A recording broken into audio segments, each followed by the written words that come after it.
Tem uma perguntinha aqui da Cris. Raças positivas e negativas faziam parte das 22 delegações? Quais as funções dessas delegações? Sim, sim, sim. Não que elas se considerem... Isso é um conceito nosso, olhando de cima. Tá? Você olha de cima, observa o que cada raça dessa faz e nós temos essa consciência. Tá?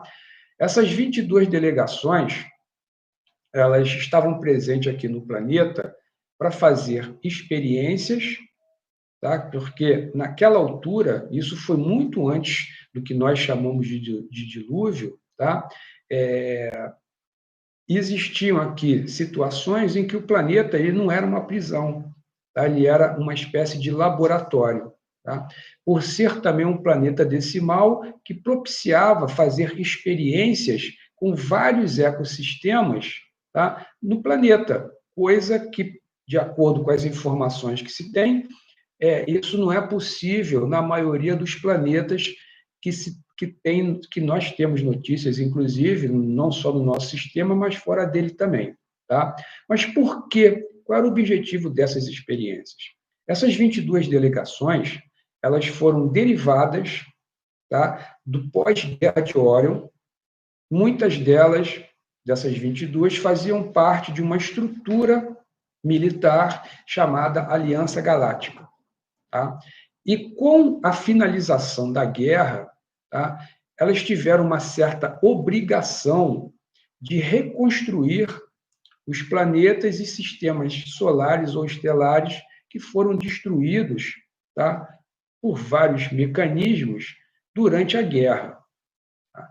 O que acontece é que alguns planetas precisavam ser empregadas tais tecnologias, como, por exemplo, a de terraformação, que precisavam se fazer testes por conta do tipo de radiação e da graduação de destruição que aqueles planetas tinham sofrido, inclusive até as espécies animais e vegetais.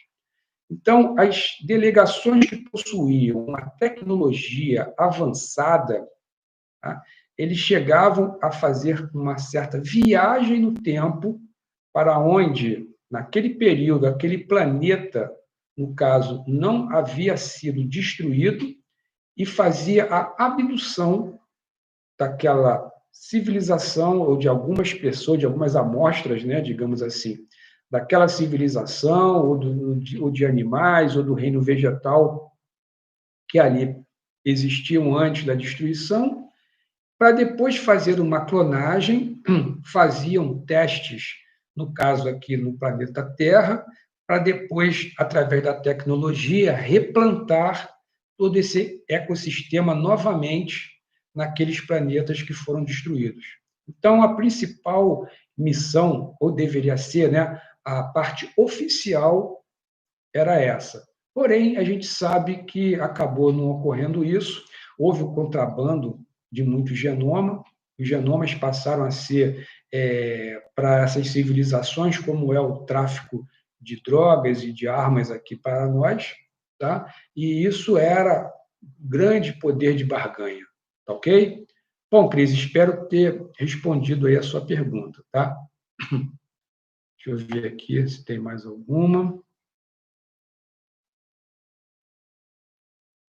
Vou responder aqui para o Fabrício Souza. Quem ou o que criou os filhos paradisíacos ancestrais, que, por sua vez, criaram a fonte que tudo é? Seria o Deus Uno, o não criado, que sempre existiu, o incognoscível que os gnósticos falam? Aqui envolvem várias situações. Tá? Vou tentar responder de acordo com a ordem da pergunta, senão a gente acaba se perdendo aqui. Tá? Os filhos paradisíacos ancestrais, muitos deles, tá? Na verdade, a maioria, né? Para não dizer todos, corrigindo, vieram através de um portal que a gente pode chamar de portal interdimensional, chamado Shantar. Tá? Obviamente, aquilo que nós acreditávamos, tá, por falta de informação, que era a criação primordial, que é onde nós estamos, na verdade não é. Faz parte, tá, de um dos jogos da criação. E esses jogos, assim como a gente tem o War, tem Banco Imobiliário e tantos outros, esse jogo aqui se chama Avona, tá? E foi desenvolvido um jogo dentro das configurações ou das regras, né, que existiam e existem dentro desse jogo.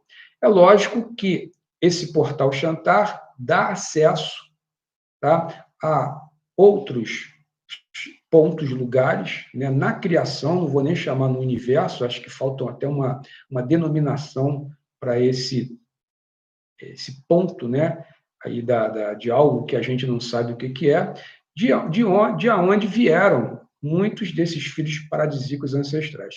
Por exemplo, Micá. Micá é considerado um filho paradisíaco ancestral, mas ele é um fractal de Mit-Hel-An.